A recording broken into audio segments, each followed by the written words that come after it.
अस्सलाम वालेकुम। 9th class आज हमने करना है चैप्टर नंबर 4 पेज नंबर 46। ठीक है, this is 16 March diary.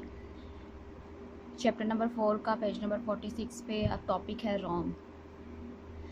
Rome, what is ROM? First of all, ROM stands for read only memory.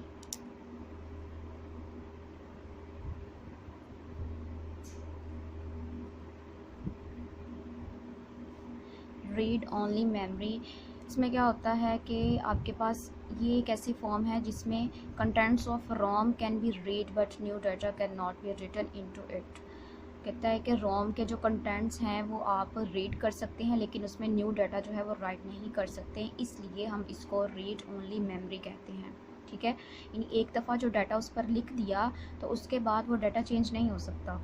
Manufacture कोई भी डाटा या प्रोग्राम जो है वो रोम पर परमानेंटली स्टोर करते हैं और वो डाटा एक दफ़ा राइट होने के बाद जस्ट रीड हो सकता है, अगेन उसको हम चेंज या मॉडिफाई नहीं कर सकते। ठीक है, तो इसीलिए इसका नाम जो है वो रीड ओनली मेमोरी है, क्योंकि जस्ट रीड करने के लिए डाटा यूज़ होता है। नेक्स्ट इसके टाइप हैं, टाइप ऑफ रोम है, इसने कहा पी रोम। पी रोम इसकी फर्स्ट टाइप, जिसमें क्या है, P ROM stands for programmable read only memory.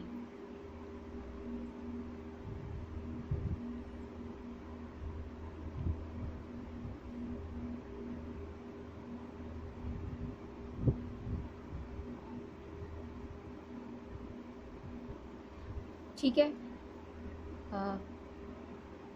next this form of ROM is initially blank and the user write this data on data program on it by using special devices। तो कहता है initially जब आप इसको use करते हैं इस रोम को, पी रोम को, तो ये ब्लैंक होती है। ठीक है, यूज़र उस पर डाटा या प्रोग्राम राइट करता है, लेकिन कैसे राइट करता है? Using special devices. उनके पास डाटा को राइट करने के लिए स्पेशल डिवाइसेस होती हैं जिससे पी रोम पर डाटा को राइट किया जाता है। एक दफ़ा अगर डाटा आप उस पर राइट कर देते हैं तो वो डाटा ना तो चेंज हो सकता है, ना ही अल्टरनेट हो सकता है।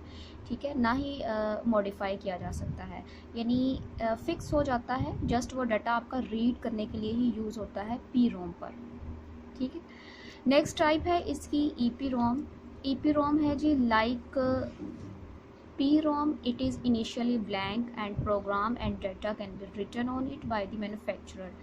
कहते हैं ये भी आपकी पी रोम की तरह ही इनिशियली ब्लैंक होती है। ठीक है, और इस पर जो डाटा हम राइट करते, मैन्युफैक्चरर इस पर डाटा राइट करता है, वो स्पेशल डिवाइसेस को यूज़ करते हुए इस पर डाटा को राइट करता है। और वो स्पेशल डिवाइसेस क्या होती हैं जी? अल्ट्रावायलेट रेज होती हैं जिससे डाटा को इरेज किया जाता है और न्यू डाटा को उस पर ऐड किया जाता है। ठीक है, मीन्स कि अगर आपने डाटा उस पर राइट किया है, इन केस उसमें कोई एरर आ गया है या डाटा जो है वो आप चेंज करना चाह रहे हैं, तो फिर आप अल्ट्रा वायलेट रेज़ यूज़ करते हैं। मैन्युफैक्चरर जो है वो अल्ट्रा वायलेट रेज़ को यूज़ करते हुए उसमें मज़ीद डाटा को राइट करता है या फिर पहले से मौजूद डाटा को चेंज करता है। ठीक है, अल्ट्रा वायलेट रेज से डाटा को इरेज करने के बाद फिर उस पर स्पेशल डिवाइसेस के थ्रू क्या किया जाता है? डाटा को मज़ीद उस पर राइट किया जाता है, इरेज किए हुए डाटा की जगह पर न्यू डाटा ऐड किया जाता है। तो ये किस टाइप की रोम में होता है? ईपी रोम। ईपी रोम का मतलब है E stands for erasable programmable read only memory. ठीक है जी, erasable programmable read only memory. Next इसकी टाइप है ईईपी रोम।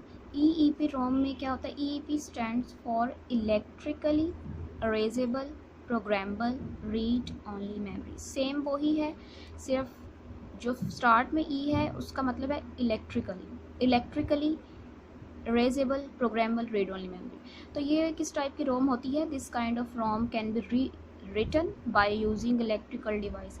इसमें भी आप डाटा को राइट कर सकते हैं, मॉडिफाई कर सकते हैं, लेकिन स्पेशल डिवाइसेस या इलेक्ट्रिकल डिवाइसेस के थ्रू। तो and so data stored on EEPROM can be easily modified, यानी आप इलेक्ट्रिकल डिवाइस यूज़ करते हैं जिससे आप डाटा को रीराइट कर सकते हैं। ठीक है, तो या उसको इजीली मॉडिफाई कर सकते हैं। डाटा को स्टोर करने के बाद आपने उसमें चेंजिंग करनी है तो तो आप इलेक्ट्रिकल डिवाइस यूज़ करते हैं और डाटा को वहाँ चेंज कर सकते हैं, डाटा को मॉडिफाई कर सकते हैं।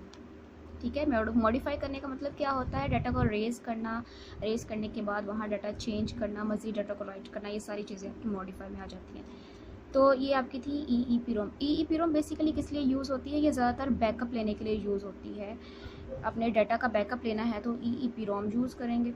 ठीक है, डाटा इस पर परमानेंट स्टोर होता है, ये जितनी भी रोम है इस पर डाटा परमानेंट स्टोर होता है और जस्ट रीड करने के लिए यूज़ होता है। लेकिन नेक्स्ट जो न्यू टाइप्स हैं आपके पास EEPROM और EEPROM, ये इन्हेंस टाइप हैं, मॉडिफाई करके इन्होंने इसको बनाया हुआ है ताकि आप डाटा को राइट करने के बाद अगर उसमें कोई एरर आ जाए तो उसको आप चेंज कर सकें। ठीक है, तो इसके लिए स्पेशल जो है उन्होंने यहाँ इसके लिए अल्ट्रावायलेट रेज बताई हुई हैं और इसके लिए इलेक्ट्रिकल डिवाइस बताई हुई है, और ये जो है आपकी ज़्यादातर बैकअप के लिए यूज़ होती है।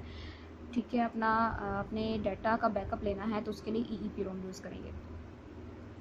अच्छा जी, आज का हमारा टॉपिक था रोम, जिसमें आपके पास रोम की फर्दर 3 टाइप्स थी, PROM, EEPROM और EEPROM, और आज का लेसन आपका यहाँ तक है।